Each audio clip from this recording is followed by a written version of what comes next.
Yes, the bar Kekonuma. Darling.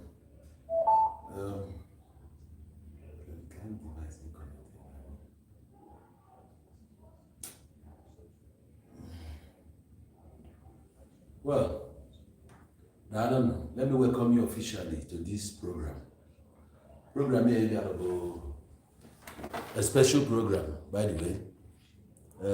I would like you to, if possible for you, I will not be possible. If I have an emotional program, in an even new, I have an emotional program. Yeah, program at that. I want you to check what on the phone.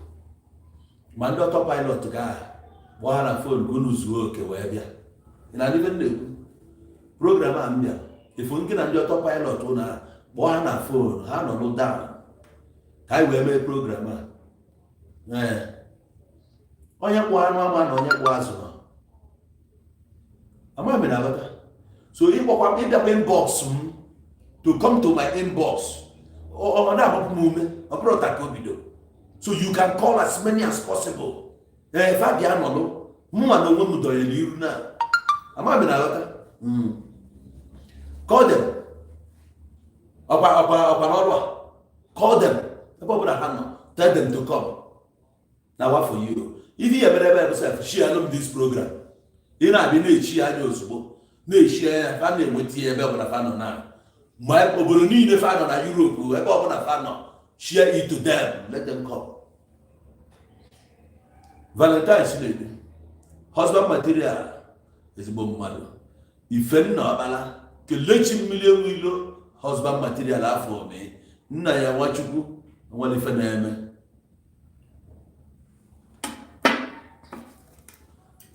I want to do. I pay for everyone money here. Yeah, especially in India, not legit. The father like it came with John Weber, and they are considered criminals. Fanchani, on your brother, are legit, but no, is a criminal. As long as one legit is a criminal. On your not legit, lose all there. It doesn't matter. Oh, the king move ahead. Man, only if go and Kenny. How I like game with John there. That is why today many of you just hate in the house. Many of you just hate in the Fulani because of the planting in your brain. And then they lose in many ways. And well, only one for now, they just design out of 25 getting jobs. No, out of not 30 something, not 25 in a noob. Why no man noob? Why no man noob? Are you ready? If you go serious, if you ready? In my history of this country, Nigeria. No. I want to find an exposition. I hear the one I call over. Call no yana and goes to Webido. You come back, call no yana and goes to Webido.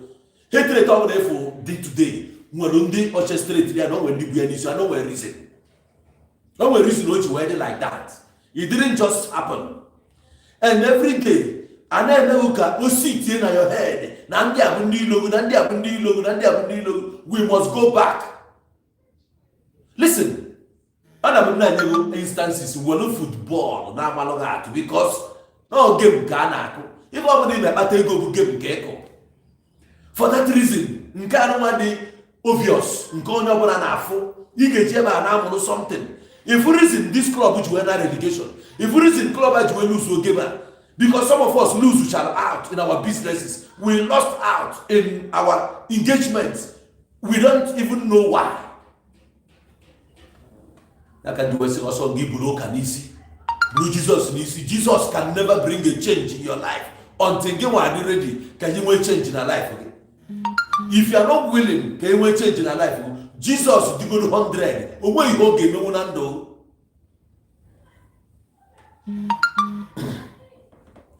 Okay, I need to need an Igbo. Can I chill back? Okay, I need to need community monagis in your website. You know, I got like this sometimes. If I need Fulani be on the buy, new Fulani be on the buy. Now, bro, if you call me, I never be a no wire. About them, Kusio Punga happen line, okay? A ball line debate him. I was there, come on, maybe in a comment. In that phone, they got what here, what one is not. They were in a ball on back. Oh, you're a man. The Fulani na buy Fabia Fano Siafana. Omo ye Fulani for na Bendago today. They don't live here. Find a business na Bendago. Oh, I'm getting one stupid as you can be. You see na Bendago, you have na be. Ni mo no dey came up in a not. Abuja Bendago. Can they not dominate Abuja Ndibo? Lagos Bendago, can they not dominate Ndibo? Can you Bendago, can they not dominate Ndibo? Can you know Bendago? Go and bring your brothers back. Idiots to live in every day. Fulani. Or wouldn't they have a Benagana?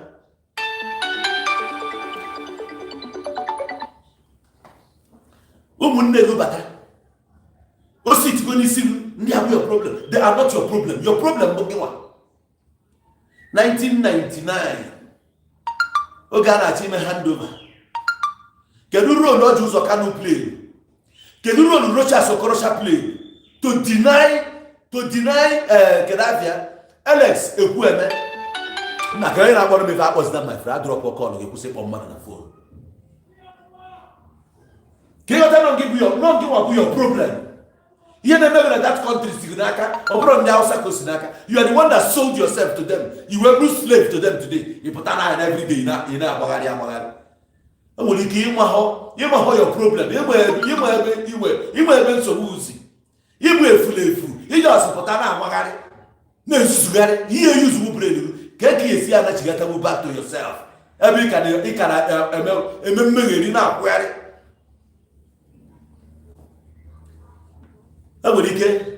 this can see before the number.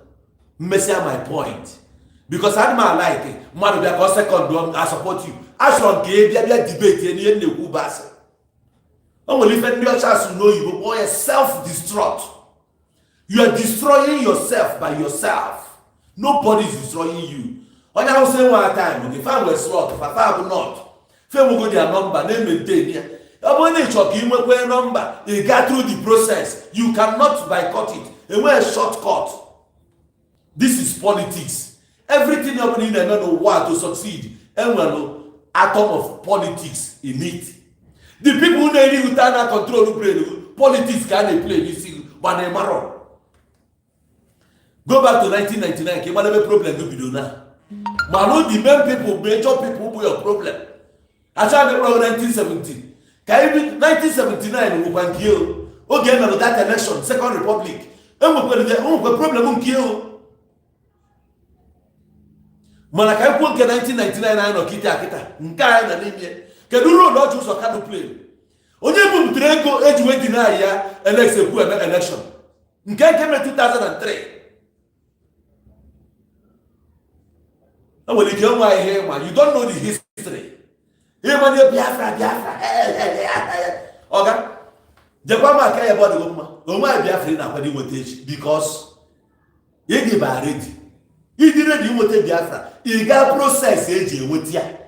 I'm married and sit at home. You are good case with you. If I would have a process, a boy will catch due process.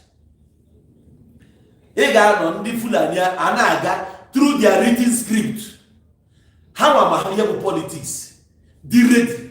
More that in politics, you need unity first. Good. We got the united, give a week hold one side first. You catch them one side, you wear that. What would you catch them one side, you got you catch them one side, you catch them one side. Many people are this struggle in and 1 year around each other. For that now, things now fall apart and the center cannot hold. And where is anything like unity? Or job work at it too much. Some people capitalize it. No reason they want to Some people feel, I don't want to be part of this thing because now one day, okay, Tibo, on your own. Can you reason was wicked to Biafra in 1999? Biafra Bunisita, a na-emegụ nke a na-emegụ nke onye na-emegụ na-emegụ onwe gị kedu nke ị na-eme onwe gị check yourself out first kedu nke ị na-eme onwe gị ị nwere sense wee na-eme na sit at home afọ comment ndị mmadụ enwere one guy post my video after ka ọ kọsịrị m ọnụ sometime ago o post my video ama that na last but you go see reasons ma ndị bu ya n'isi na ha bụ ndị autopilot ekwesị na the reason eji anọ n'ụlọ bụ ka e wee send ya message to ụmụnne anyị niile ka ha wee kada chetakwa na-eji Nnamdi Kanu nke ka ndị niile bi abroad wee mara na-eji Nnamdi Kanu nke ka ndị bi na Nigeria mara na-eji Nnamdi Kanu ị na-agba ha ka ha mara na-eji Nnamdi Kanu ọ bụ ka ha mara bụ mkpa gị ka ọ bụ ka ọ pụta gị kedu nke bụ mkpa gị ka ọ pụta gị ọ strategy a ka o eji ya pụta onwe sense dịrị ihe ị na-eme kịta kedu ihe ị na-eme n'afọ federal gọọmenti ụfụ na ahụ kedu ihe ị na-eme taa n'afọ federal gọọmenti ụfụ na ahụ ọ na-abụ nwaada emegbuo nwaada na famili nwaada nwa a na-emesi afọ the repercussion ife a na-emebu ihe dize somehow ejejuo ajụjụ gịnị na-eme asị na nwaada anị na ọya na-enye nsogbu ewejuo kedu ife a ga-eme ka nwaada anụ a zuo ike asị oke na a ga-emeli fedio na a ga-emeli fedio na-emesikwara anya ọ dị mma eme detin famili ajụọ oyi ife a bụ common thing bụ gịnị bụ my problem asị gị na ihe bụ your problem kedu ife m ga-eme sense gị etu ọtị den you need to ime consultation America na-achị ịrụbanye South Africa based on as African country half na African country no as an ally to Russia ha wee na-abịa a na-agba ha ajụsị onye ajụ onye ndị South Africa stand their ground ihe America ji wee na-abịa ya bụ because ha bụ Africa bụ ndị atapetara anya and ọ bụ na South Africa egwu onwe ha ji alụbanye na BRICS kịta aka rod Gova o nwere ihe bụ alliance ha form alliance with important people ha na ndị Brazil ha na ndị India Russia China so onwe ihe ndị a ga-emenwu na brain ka eji eme ihe niile ihe nwee isi ịmapụta otu efu na ala Igbo dị I will still maintain gwa gị echi Igbo nka problem bụ n'aka ndị Igbo ka ọ dị ihe niile ndị Igbo dị iji wee bụrụ great nation n'ụwa dị n'ala Igbo eju na nke a m kwuru abụ etu a anyị ga-emegide travel ike travel abụọ anyị ihe anyị na-eme bụ just ka anyị gbagharịa ijekwa obodo oyibo bisikwe you go still come back to that country the next one now we continue traveling the people jikwe power will continue holding on to power. You see the Igbo sense. You don't have sense. Bego na agba ọkụ instead of gị nwee ike ihe ị ga-eme ka itinye ọdị ọkụ if you know ihe ị ga-eme bụ to travel out. Travel ụmụ ha netin o wetara n'Igbo because ụmụ ha change o weta. You don't bring any change at all. The time I get realize about the video of Joseph Kanu. I don't want to go deep. But because some people, many Amaro, some people don't even know the role Joseph Kanu played in 99. I never say, who is this mad person now? Stop being a crazy person. I'm working. Near with transport money in 1999. Almost, now going to how many millions? Ebutere na that convention ground na Jos okwe wedagaria Alex Ekwueme kwesị bụ the president, the first president na this dispensation. Jim Obodo, former Anambra State governor, kedu role no play that place ha na asụsụ Hausa today if onye Igbo or na also na ka iwe nweta power you are just boy even you na agbagharị ndị mmadụ sit at home ị na-achọ power ka eti n'iso n'autopilot ka ebe ego coordinator ka ebe ego nka nye ka ime isi dị bụ ịdị worse than ife anyị na-ekwu chere ndị Fulani bụ your problem You are your worst enemy. You are your problem. Since age na Kanu, aka akụkọ ndị play instrumental to iwelu Nnamdi Kanu hand over. Maka ọ bụ ozi news. Ihe sọrọ nge brutal. You na-enye the news. Nye the news completely. Ndị bitrelu Nnamdi Kanu ahụ bụ mgbagụta iji asị ndị Igbo nọrọ n'ụlọ. Gwa ha ebe ụnụ kpara nkata na ọnụ ha wee kpaa dị nkata. Ego one dị involved. Ụnụ ncha niile bụ criminals. Because na ebe unu na-erite n'aka ndị mmadụ zuru unu. Okwu sebe ka anyị nọ mmadụ uche before na-eri 4,000 pounds every month. 4,000 pounds na Nigeria oge ahụ is 2 million plus. Onye na-eri 2 million naira every month. Onye bụ freedom fighter. Ndị ọzọ gasị nkọ. Onye isi ụlọ na-eri ego one. Did you make it open? Ego ahụ si ebe abịa. Now that money ebe ka ọ na-abanye. Kedu uru ka ihe ọ contribute to the growth of an Igbo? Ndị na-asọfazi akịta bụ ndị na-eritebe 1 naira. People na-contribute that money. Ebe ka esi ewepụ ego right from an Igbo. Ọpụpụ not coming in. Bank account to go na Apple Stadium na-abata. Are you growing or you are going down? Echi, anything dị na Igbo. Kedu ihe ịchọrọ ka ọ dị na Igbo? Ana Igbo ebilidigo. Ana Igbo ata n'afụfụ. Ụnụ nọ n'aka ụwa ziri ike ji wee mee nke a, ebu ihe ego mee nka. Ọkwa ego na-ese. Ọkwa ego. Ụwa ziri ike asa 1999. Kedu ife ọ gwara unu nọọ ife o ji wee bidozie ihe Biafra? Kedu ihe egburu ndị Igbo n'ugwu na n'ọha nwa mere na enweghị airport na Anambra. Enwere airport na Anambra. Ọga ugbo nọ ka ịdaburu na Anambra airport. Ngwaahịa nọ na-edaburu na Anambra airport.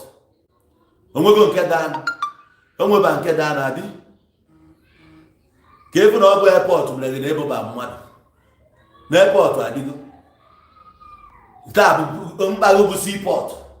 Na ọ bụ na ihe nwere seaport. Nke a na-emego. Ị ga-enwekwa seaport a. Efukwa na ị ga-anọ ka isi nọrọ. N'ihe na-ebunye obodo bụ production.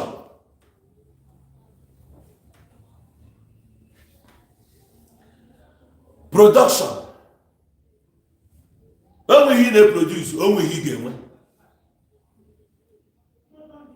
Yana na gwa. As long as onwe ihe na-produce, onwe ihe na-kwado inweta. Ndị Hausa ahụ efuru, without you can succeed. Ha na supply many countries in.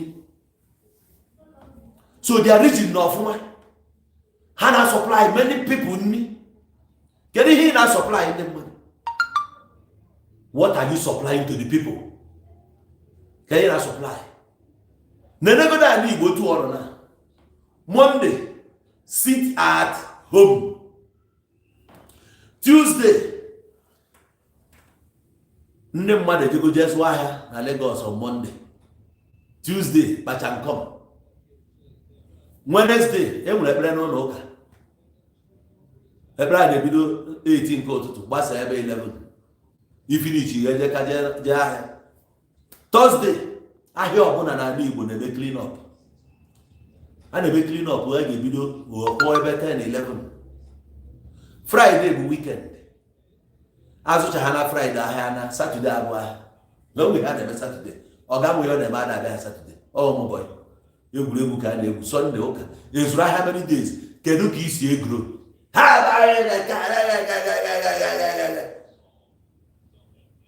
Ekwesị ka eje India. Kedu story ịma gbasara India? Kedu story ịma gbasara India ị na-eje? You man, India are united more than you. India and major indigenous state. India fight, receive people religion now from their place. How will their own indigenous state? Today, how will their own, how will their language, something naba? How will their own language? When they are writing each, how they are when their religion each. And when Kiwa, Boroboro, religion each time brought your own, borrowed. The same people is not hard to know.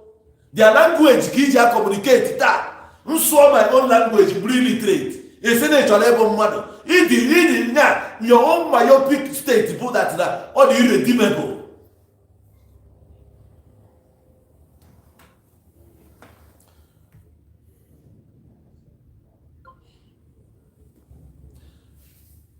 Aga m arapụ gị ka ịkpọ ka ị jụọ m ihe mere my obedient.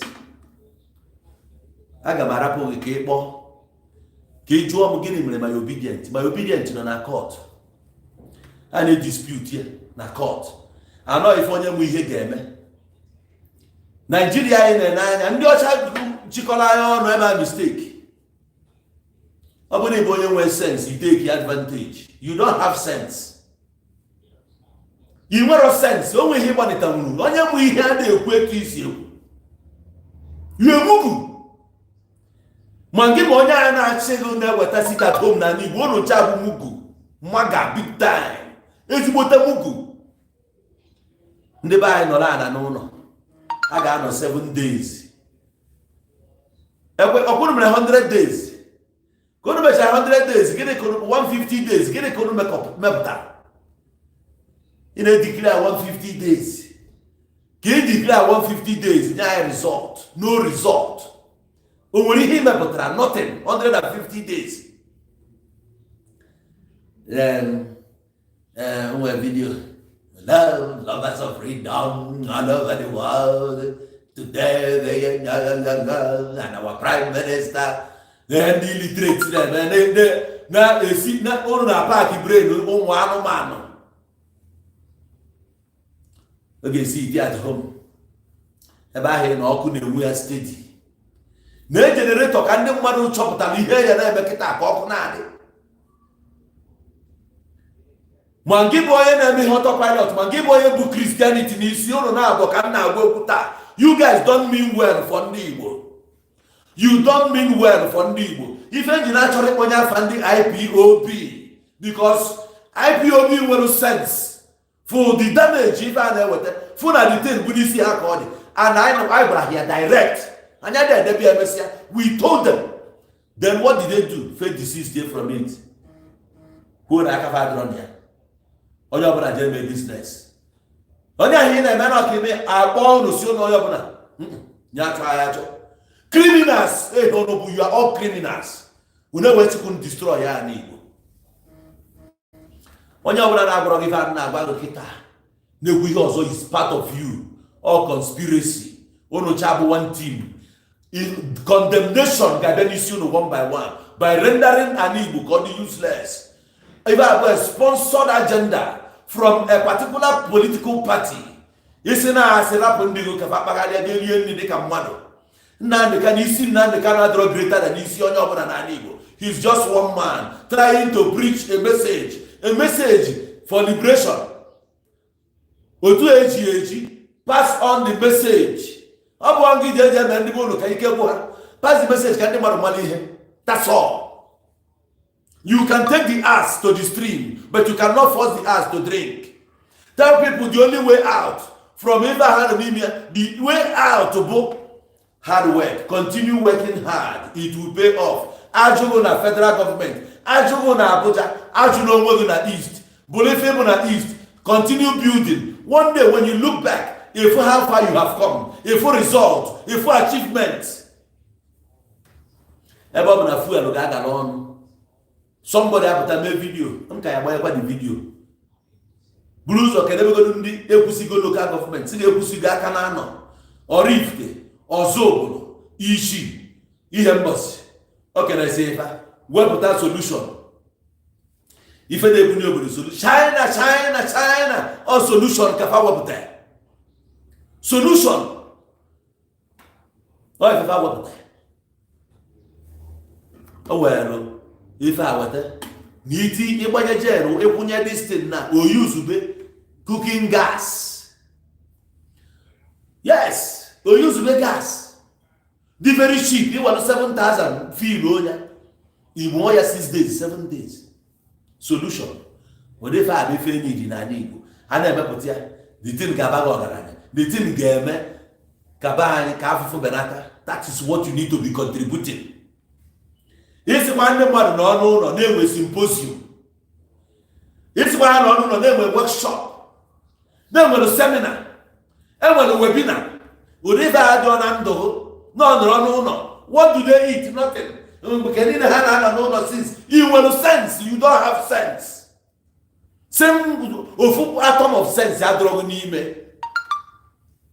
If I have self-destruct, na village can be natural participate in the above na family more na kindred. Onye a ga-enye obidia, onye a ga-enye nke a nke ọzọ. Iwezi iwe na mkposi ụmụ niile na ịchọkwa ka onye ọbụla pụta ile echi. Onye ọbụla dọrọ n'ụlọ, iwe na-ewe na village bụ dinaịrị nke a, na ọtọ na ha mebere gị ihe ọjọọ, na ọtọ ime ekunye je mere onwe business ị na-eme na survive onwe. Ha mesịa half your worth, they will come to you. You don't announce yourself. Let your achievement and your result announce you. Onye mu ihe si eme ikunye dikria na onye jụ na ọma apụta gịnị ka ya eme ịgba anya egbe si na ọ bụ aga bụ criminal na ọ bụ aga bụ ihe anyị na-agabiga na Igbo for how many years now. Anyị Igbo enwe by peace. You claim na ọ bụrụ gị nwa na ịdịrọ responsible for it. Fulani has not done what he has to. Somebody like me, I cannot man someone I yala and Fulani 5 people, 5,000, 5 million came on a defeat you. Defeat them psychologically. Defeat them anywhere. Build your own city. Build it. Israel. Are there many tribes? How many million people be Israel are there? Israel had how many million? But have 1948 or like had. How many millionaires? In the millionaire no can live. Why can't you go and build your place? Why can't you go and build your place? And the slot and they are in there on neck and get one the ready you went. You could get that one day back in Jawatia. You could get that one day one day you want to take a sponsor on the house. Obasanjo ewe pụtara 1999. Obasanjo kwesịrị imote that ticket na PDP. Obasanjo ọkalo ekwu emenwe ọnụ. By 1979, Obasanjo was a president. Mana ekwu emebugodu ife ọbụla na bai. Na Nigeria, ekwu emenwe ọnụ well. MPP, NPN, before ya ma bro vice president to Shagari. Everybody here, Nyama Drenga, Shagaria no house arrest. After much contest here for presidency. Which no one Nigeria, even on the outside no one has support here. Guinea Messi, or Igbo, play per part, everywhere, not to ya. Wait ticket in Obasanjo. Or be hopeful. Or give you your own problem. Ever on the Jack to Jacka, they are not your problem. How brought your problem? Your problem is you. He got one call her. Kenya is good reason he get you where I see the buy no 1 week. 078. Remember 0816 778 7008. This is the number you can call. 0816 778-7008. Bonya ke kwa any reason ndị buy ga-eji wee no. Because of your reason, but because of continued detention of Mazi Nnamdi Kanu, which has never yielded any fruit. Yes, Igbo bawa ga-egbe ime nke agba ga-egbe. Kedu ife ị ga-eme ka rapụ ịgba ga-egbe si so ị nọ n'ụlọ? Onye m gosiri oyibo civil disobedience. Imaloya na kpọ Marcus Garvey. Ọbụ na ịma ya, je ga-egwu Major Fachek. Arise from your sleep, Africa. Arise from your sleep, America. There's work to be done, Africa. There's work to be done, America. If we unite, we will be free. So long, it's too long, it's too long. So long, it's too long, it's too long. So long. Remember, Marcus Garvey, who had a dream for New Africa. Remember, Martin Luther King, who had a dream for New America. Remember, King Selassie. Now, Marcus Garvey, can joy. Ndị a na-abịa agba m story. Maka ndị a si eme freedom fighters. Ndị a kpọrọ obodo ndị bụ na history of black people, modern black race. Ihe akọ modern black race akpọrọ Marcus Garvey. Ime akọ black race modern one hapụ Martin Luther King. Ndị a niile ịma their story. Kedu ife merụ kedu onye bụ Marcus Garvey? Ịma ihe o mere ma achievement ya. Ndị nwa na-akọ akụkọ na-egbu freedom fighter na kedu your achievement? Jegogodu story Marcus Garvey na America. Jego story ya before pụta ịka akụkọ. South Africa. South Africa was fighting for every black man in South Africa. Not for Kossas, not for Zulus, not for Pedis, not for Ngunis, not for even a fight for black people. So don't ever compare the two. You don't know nothing. Can I fight for alone? In a fight for a territory created by another imperialist. What do you know? Transport scheme, sports to unite Igbo, culture to unite Igbo, Elohim. It's not like you unite Igbo. What scheme came to unite the people? Nothing. In a Bapa Biafra to Bapa Gimamu, Bonamban, come on, even watching also. Cowards. Mpino. Nke a kpọrọ ịnụ anya.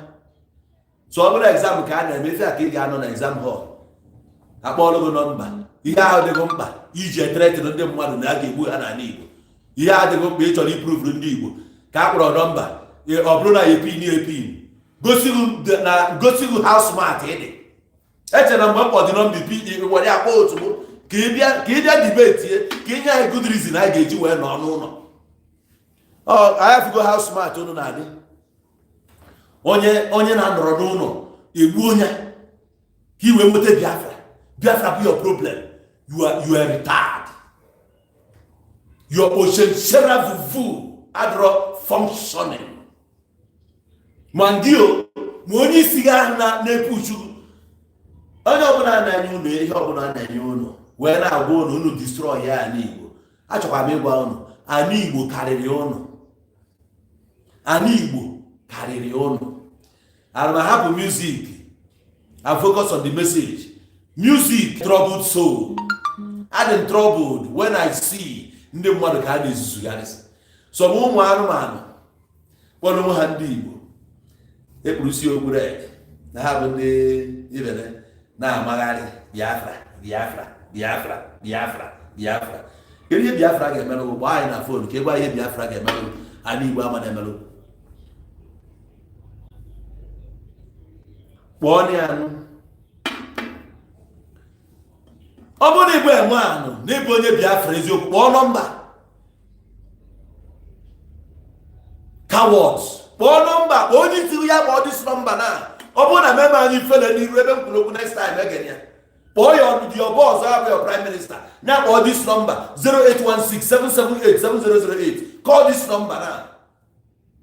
Cowards everywhere. He destroy ya na Igbo ba ya obi adego mma. Ma ga-ebu nu sigasi wee bịara na Igbo. Ndị fere efe bịa. Ndị nne ha bịa ọrụ Igbo since mmụọ ha ebe ha. You now contribute to the destruction of our Igbo. You never sit at home.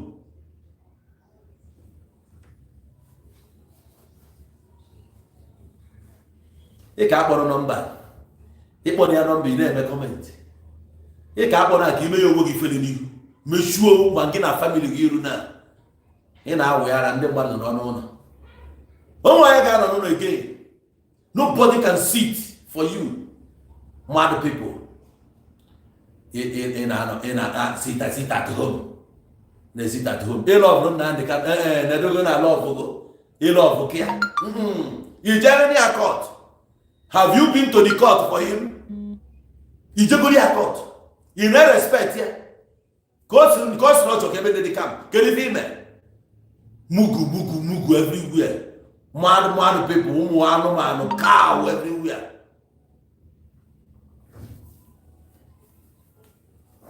You know, no. Each time the federal government, John way you get here with the federal government. How about state government? You should see no way head and now governors go and governor, you are too open. Oh, God, make campaign. He that put make campaign. He that put make campaign. Village is in your way. Can look at village you see me. Village you or the most man in your town. Many towns kind of last time careful. Ebu ozu na tipa buru putana nke igwe ndị ogidi drop wali asi akori ozu babu village udo di federal government mere ya n'udo adịrọ na your village udo dia onye na-achị unu na village unu kwetara na ọchịchị village unu ikwetara na onye na-achị unu igwe obodo dị iche iche a na-dispute ya taa na-egbu mmadụ na ya kemgbe buru igwe n'ihe obodo unu a na-azọgide ana gbuo mmadụ ka Fulani na-eme unu a na-achọ onye ahịa si n'ọhịa asị unu ịma na charity na-ebido at home ị ga-edozite nwube wee were ya repụ iro dozie ebe first make your place a better place. Ndị onye jiri obo federal government jide gị n'olu ịchọ ka isi ejide federal government back. Poison for poison, tooth for tooth, eye for eye. Ịnata na steeti ijide steeti gị n'ọrụ echi si na gọvanọ gị na onwe ihe ọ na-arụ na onwe ihe ọ mepụtara mana ijidere steeti debia na kọndishọn ọ dị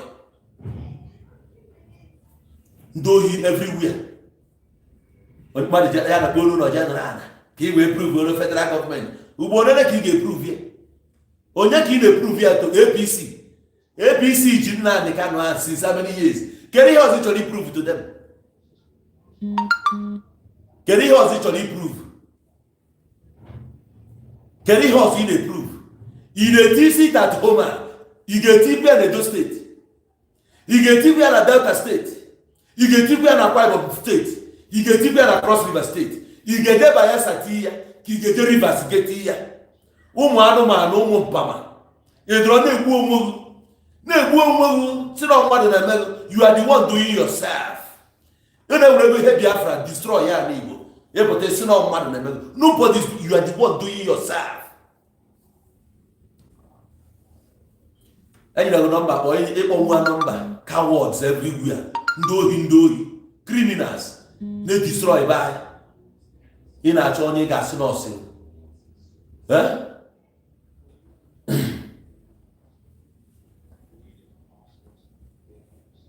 obedience nọ n'ọrụ anọ court na-ebupụta evidence.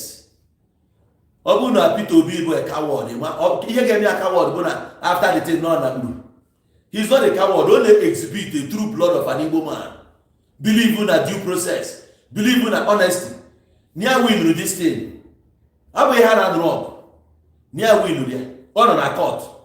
Case ya anonymia every day. And of a court to that. So can you be in a body? Nago memory happy to be man.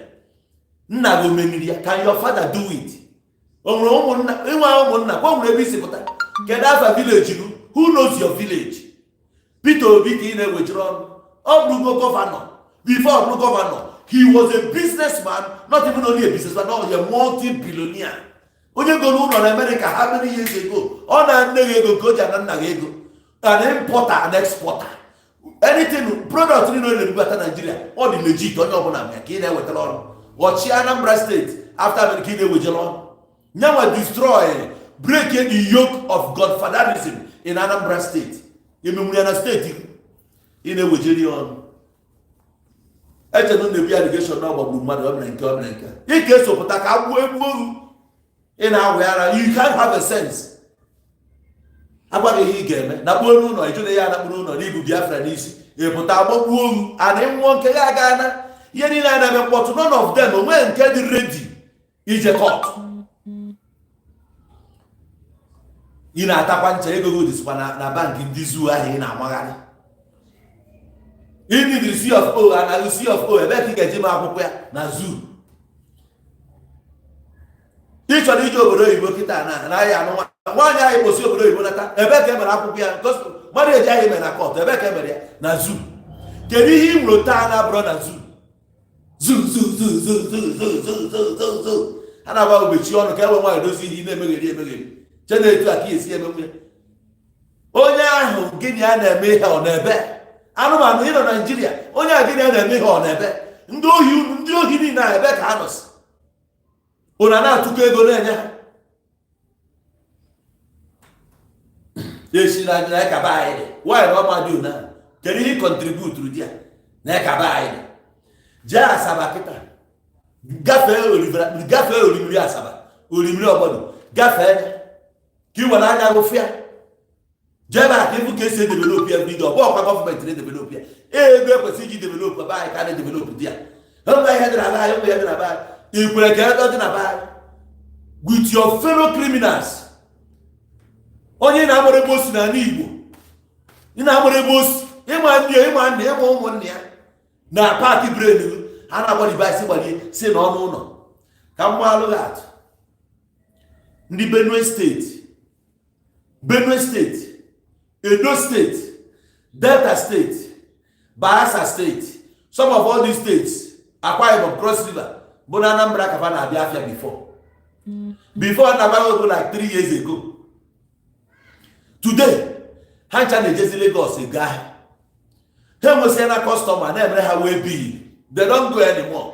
Ego kwesịrị ịbata n'ala Igbo na anazi Lagos maka ọnwụ ndebe afịa. Enwere ike ịzụ ahịa n'ala Igbo, kpentakwukwu ego dị a ịzụ ahịa n'ala Igbo. Onwe ihe ịma ịzụrụ ahịa n'ala Igbo, ịma ihe ọ dị ka ya. O nwere ndị ije je bite ego ebite wee na-eme biznes kịta wee na-atụ swel ka ama ma ga-asọvaịv. Biznes adakpọọna.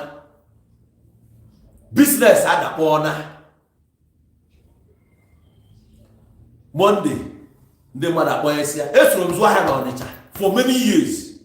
Ịchọ mkpọrọ mgbe places zụrụ ahịa n'Ọnịcha na ndị nọ Sokoto Road knows me, nọmba 30 Haruna Street, azụmahịa bịa.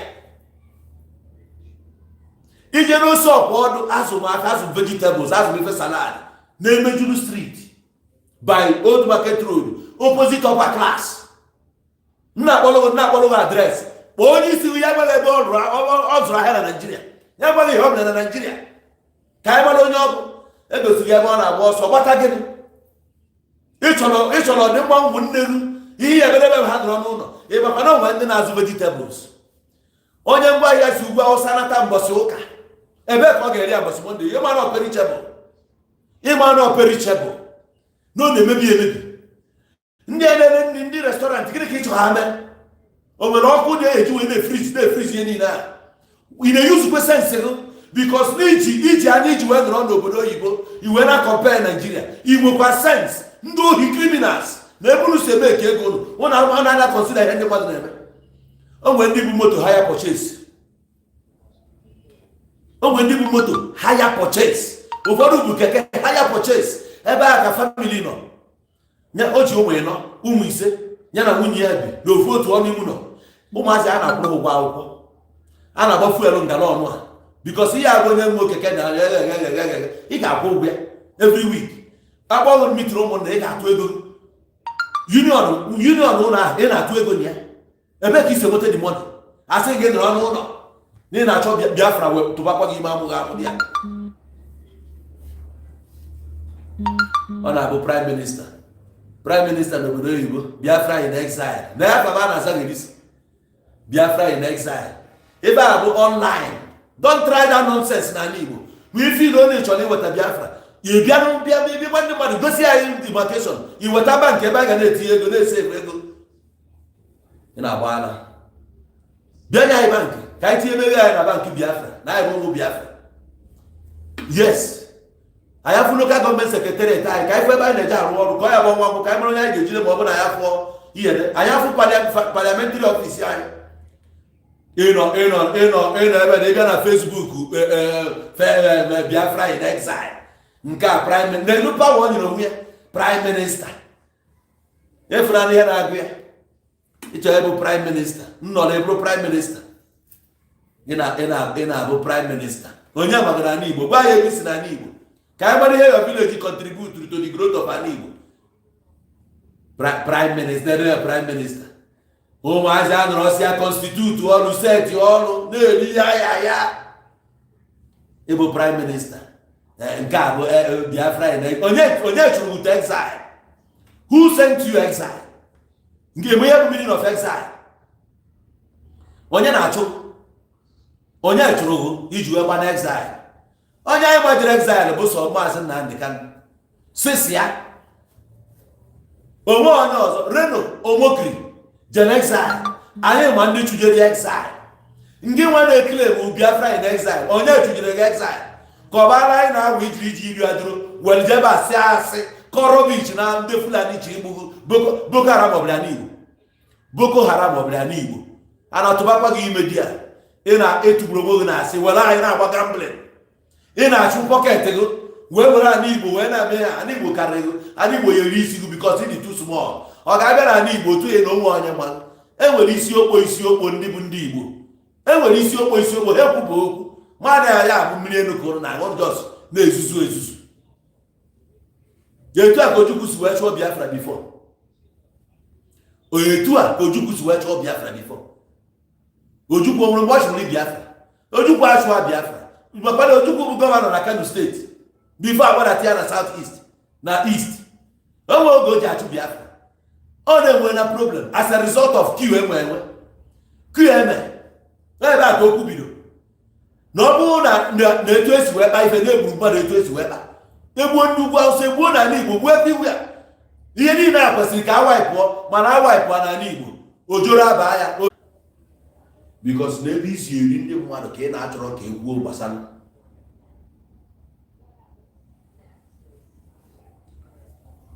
erizina ọrụ ya erizina ndị mmadụ for nothing ị na-eri ụmụnne gị ana ya dị ọchịọ ọ bụrụ na ị mara ihe ị na-eme dị legit ị na-agba a freedom fighter kedu ka ị si fight freedom ọ na Facebook ka a na fight freedom fighters ndị asị freedom fighter online onwe ofu sinetọ ị challenge onwe sinetọ ya challenge onwe ka isi pụta nye press conference ekwuru gwa ndị press anọrọ ị na-agba ha okwu na erizili iji eme ihe dị ona imeni ụdị ha ọsọ na Facebook online republic onye gwa gị owebeghị iwe ajenda ugbo ka irie ndị mmadụ efere ndị Igbo dị too emotional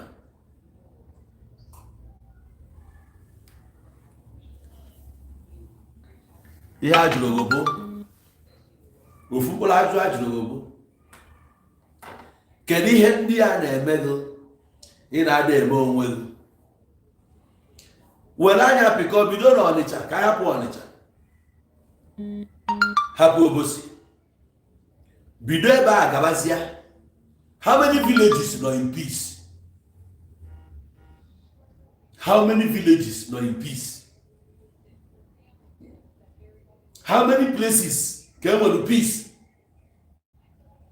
ihe edozi ụlọ nke anyị nọ kịta ndị a niile na-awe ara kịta na-ege ntị since 1999 jee ruo taa oge ahụ Obasanjo na-achị Atiku na-achị as vice senate president ọba ebe ka o si ndị Biafra ndị a na-agbagharị Biafra senate president ọ bụ na n'Igbo ọ bụ Biafra na nke a nọ kịta onye ka enyere senate president ọ bụ onye Biafra ka ihe na-ebeziri akwa onye ka enyere senate president ọ bụ onye Biafra ka o ruo na nke Akwa Ibom ama abụzi Biafra land, ndị ala ndị si mgbaka. Akpabio ka e nyere ya onye Biafra. Niger Delta ọ bụ Biafra land. Ụwa anyị ji ebe akwa kwunu nwere oyi nke ha na-eweta ego ozu ala unu. Why no na dey ekwu okwu ka eji that one we dozie Biafra land? Cowards everywhere. Ije ebe ahụ na asarị dọkọba bịara ụlọ ọsọ. Unu adị ekwukọtazi okwu weji ọnụ side ya. Mmanụ ọhụba na Biafra land ka ọ na federal gọọmenti enwe ihe ọ na-eweta na Biafra land. Enwe how many percent derivation na-abịa na Biafra land? Why no na dey use that money develop Biafra land? Ndala ọ na-achọ onye na-play on the emotions. Ọ illiterate enwe na Igbo ma ndị enwere outside ndị na-ekele enwe na ha gụsịrị akwụkwọ illiterate up and down. Ana capitalize edega anya fụ na onwe ihe ịma akpa ha anaghị aka emotionally tie. Dezani Alison ọ bụ onye ebe Oshomole ọ bụ onye Biafra ka o ruo na nke ihe ndị na-ama ozi Biafra. Oshomole ọ bụ onye ebe ọ bụ onye Biafra. He's a Biafran. So the APC enwere their stakeholders from Biafra land. You deal with the problem in where Biafra land guy. Can ka federal government is your problem? Opedo state is not Biafra. Benue state they are not what kogi. Even in the federal level when I bata na Biafra land, can he hit you where? Can he prove ni bodogu?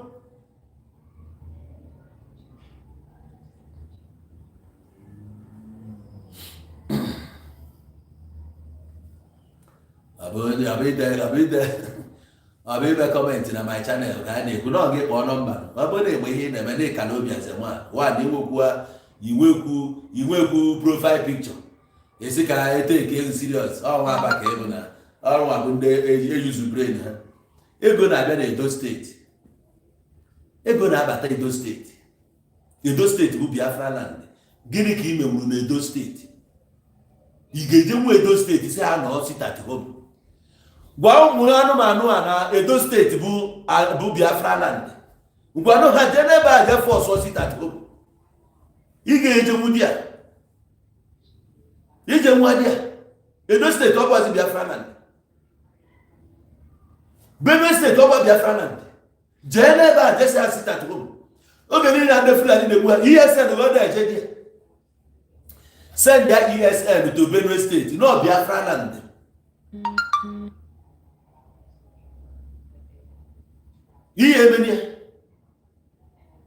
Abone national number to conquer, to counter even the fine. What not support one more there with my number? It was my man and I walk in when the who bass. Ababio, Businet president yesterday. Oh, you Biafra, can what more do you want?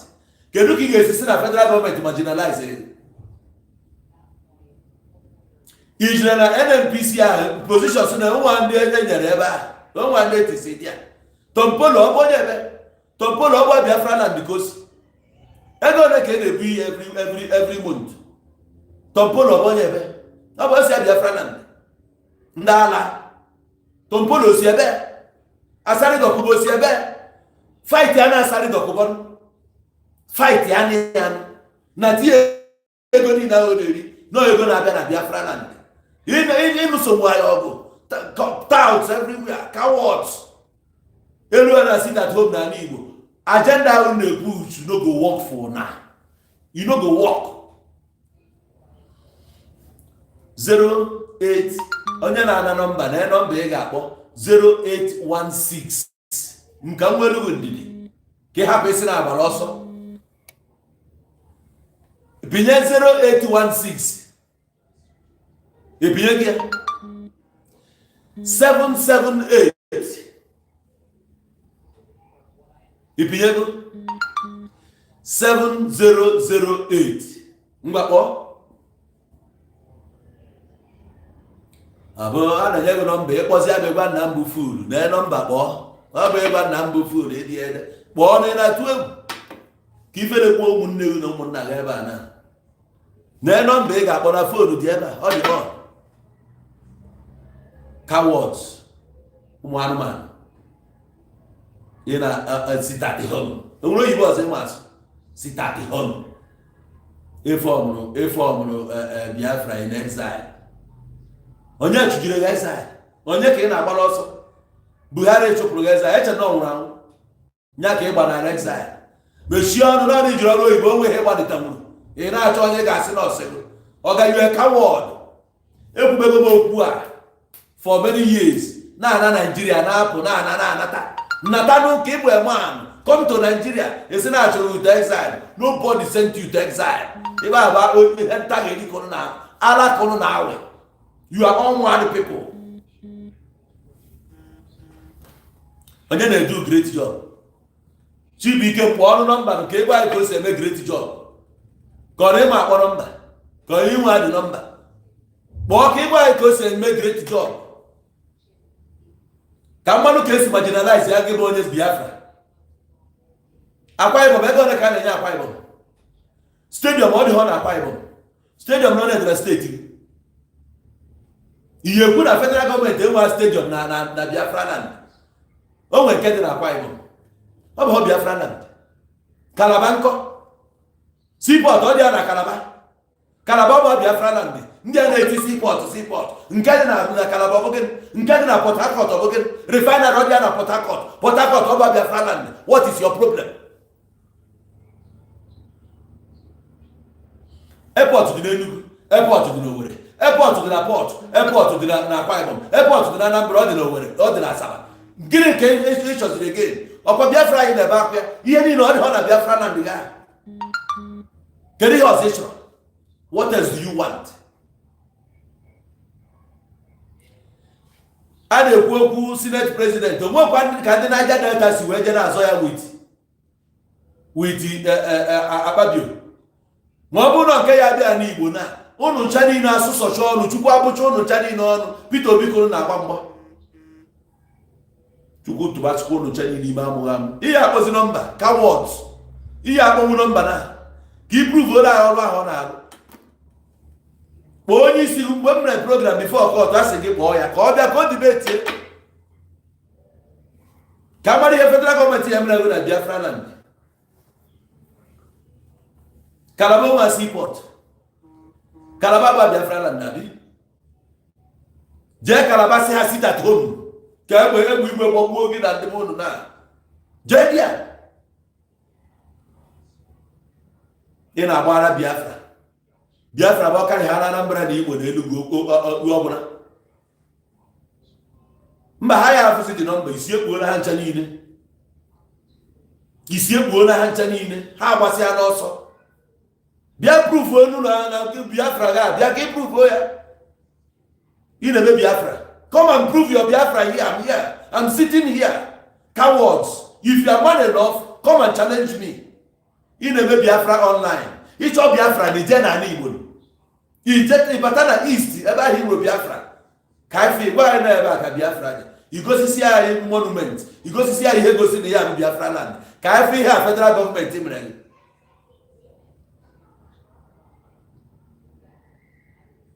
Onu chari na enwezi onye nwere ọrụ okwu. Chọọchị agbasara m. Chọọchị agbasara ifu gị ya na ihe niile abụ criminals. Ihe niile abụ criminals, ndị ohi. Wee na-eri nwa agadi na agadi na-enwere ihe ama. A na-atụkọ ego na-enye ha. Anyị nwere kọla. Hello.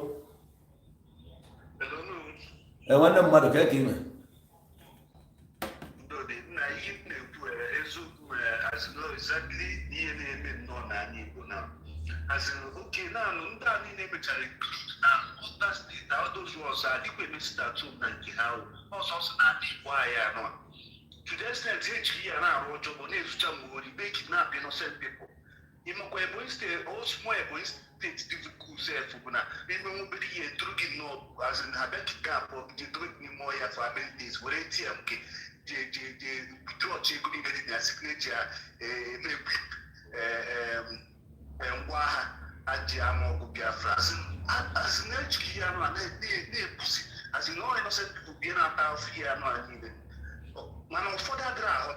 nika emere anyị Igbo anyị na mmadụ ama mbata muslim man si abroad bata nnọọ ka ọ bịa be enjoy na anyị Igbo kacha dị peaceful before while other states and ndị ọzọ chicha anyị na-achị those things na-achọ ya ọcha the government sef achọ dị sef ka ihe akụzie ma ọ bụ na ha na-use brain ya achọ dị ka ihe akụzi anyị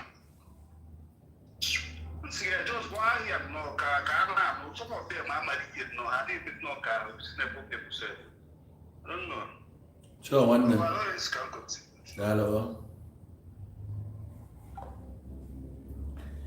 Ihe anyị chọrọ bụ onye ga-abịa ka okwu onye na-ekwu bụ asị. Onye ga-akpọ ka ọ gba anyị na ihe na-ekwu bụ asị. Ndị ụmụ anụmanụ ahụ ụnụ anyị akpọzi nọmba. Ụnụ akpọghị nọmba taa ikwu okwu echi tọnda faya ahụ fụọ ya ahụ ụwa gị weri ma gị bụ onye isi gị ma dị cohort ma etu uru si akọnspaya wee na-arụ ọjọọ n'ala Igbo na-ekidinapụ ndị mmadụ na-anata ha ego. Echula si na hope ụzọ dị mma na nke a na o ji wee gbagbo innocent souls this and that. Ọ na-afụ gị ya ọkwụ na-afụ gị ya ndị a dịsị innocent ebe ọ bụ na ihe a na-ekwu okwu ya bụ Biafra ekwuru okwu ka anyị kwuo okwu Igbo ndị be anyị iyotago ekwuru ka anyị kwuo okwu na anyị bụ ndị Igbo ka anyị zọba be anyị ha sị mba na Biafra ka a na-ekwu. Enwere ihe ị na-achọ na Biafra na-adịrọ na Biafra? Kedu ihe ị na-enwero na Biafra? Or seaport ka ị na-enwero na Biafra? Ka international airport ka ị na-enwero na Biafra? Or representation ka ị na-enwero na Biafra? Senate president taa bụ onye Biafra. Jonathan Goodluck asịa na Nigeria onye Biafra. Kedu ihe ọ chịtara? What did you do to him? Did you challenge him? Enwere ihe ị menwuru? Asari Dokubo na-anata ego, Tompolo na-anata ego, ego niile a na-abịa na Biafra. So ọ bụrụ na ịmana isiri ike na-egbu Biafra man, call this number na ka m mee gị fele n'iru na ka m ticha agha ọfụma na ka anyị marụ na mba na-abụ nke bụ oke. If you say you are a man, ị na-eme Biafra kpọọ this number na. Why are you scared? Eji ọma Igbo bụ agwọrọ m ịchaka mmụọ. Kpọọ the number na ya na screen ebe a. What can we do as a race? What can we do as a nation? How can we move in our own pace? How can we put ourselves in order as in Igbo? As a Hamba, say happy Igbo, no Biafra.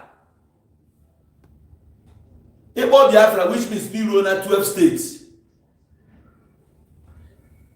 In Lagos na Edo State, Delta State, Anambra, Enugu, Ebonyi, Benue, Abia, Cross River, Akwa Ibom, Bayelsa, Rivers, Imo. About 12 God. Nene 12. How many among these 12 now complain? Edo State I complain. How no one? Benue State I up tabane trigu bure ba. Even though ha na akwa ya na ba. Cross River State I no ba dokata ndi Cross River na ba pa na. Ije na Cross River, a peaceful place, and a real one, one by be about Joa. Cross River, I want a stranger na Cross River. I know more na Cross River. Mma over na Cross River, we not Mosiaba. Ebonyi State, governor had ever Nedosi State, for 8 years on Poa, Ije by a Fuakia. Obuno to us when no one else than me a boss. I don't think na ka happen na brain na ajina da Sunday man brain. Akwa Ibom no. Kita echi ji izu ike na Akwa Ibom. A peaceful place. No progress no where. Heji place why have blue no smell no way here na ijo na. They are not complaining. Indigenous of Bayelsa. He have ka na ebe akwa na kwuri. He have the River State ka na me ha. Over Hani Munabia, Enugu na Anambra, I have 80, Ebunai, MNI, Game, Omo federal government in there. Oko Chicho. In Atungwai, it won't buy the wine about. Emma One, Timba had a one, Jebu and a one. Yes, ọ bụrụ na ọ na-function nwee meeting Eastern Caucus meeting onye ọbụla abịa akpa nkata ihe a ga-eme ka ọ gaba the traders ma ndị niile importers niile a abịa ewepụtatụ na ihe anyị nidiri ha egburu ya bugo rep anyị nwere House of Rep nwee senators si na the entire Biafra land ha eje dị ajekwuo na anyị chọrọ ka one port dị functional, anyị chọrọ ka nke port na-arụ ọrụ, anyị chọrọ ka nke Ọnịcha ka edreje, anyị chọrọ ka nke Abakaliki ka ọ na-arụ ọrụ. Enwe unity of purpose, enweghị na-eme ịchọrọ republic, ịchọrọ Biafra. Ọ ga-akpọ m na fonu na ndị nwere ịchọrọ Biafra ka mmadụ oge ị na-enwe representation ị ga-asị na Biafra na-enye bụ presidency. Ndị bụ Biafra chịrị the third president enwe since this third republic. Obasanjo bụ Osia from Biafra land. Ya na du abanye ebe a nwụọ after 2 years. Ndị bụ onye Biafra abanye a chia 6 years. Kedu ihe ọzọ chọrọ? What else do you want? Kedu ihe nwanne bụ Biafra person gaa na-ewetara ọnụ ka ọ na Jonathan Goodluck abụ onye Biafra? Ndị isi mgbaka ị na-anọ sit at home. Anyị nwere kọla. Hello? Hello, nwanne? Network.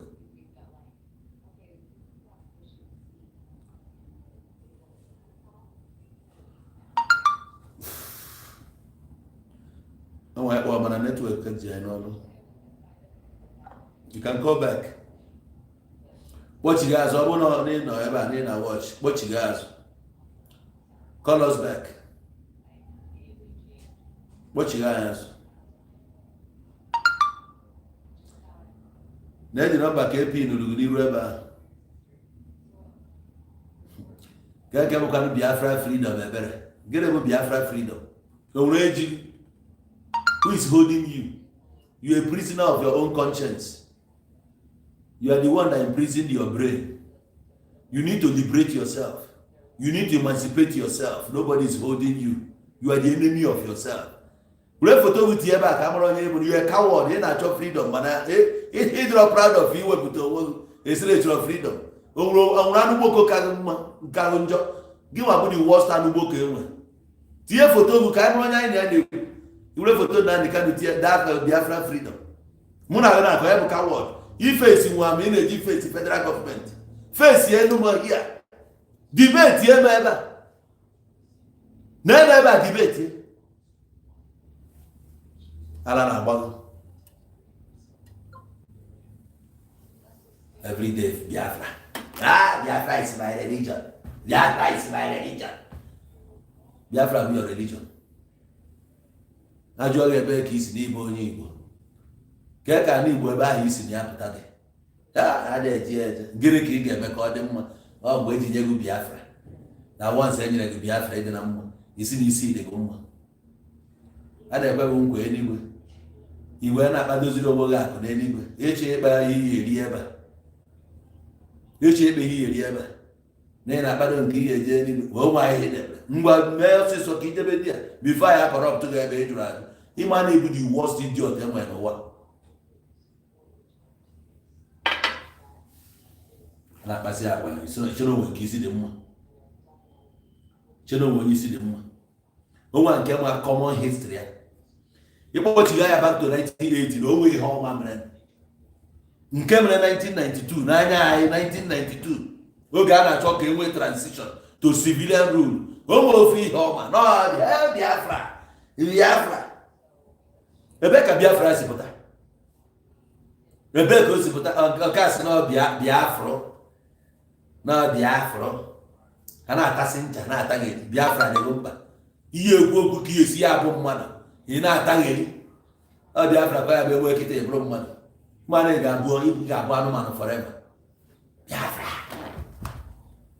ya ka ihe ji ya sị mmadụ apụkwa n'ilo nke nwere asị ndị mmadụ apụkwa n'ilo you can lead by example. Bịa ka anyị fụghị anya ka anyị na-agba nkata afọ ọgụ bịa ka anyị na-alụ rizino online ka ị ga-anọ ibiri obodo nwanyị na kọntrol ndị nọ ebe a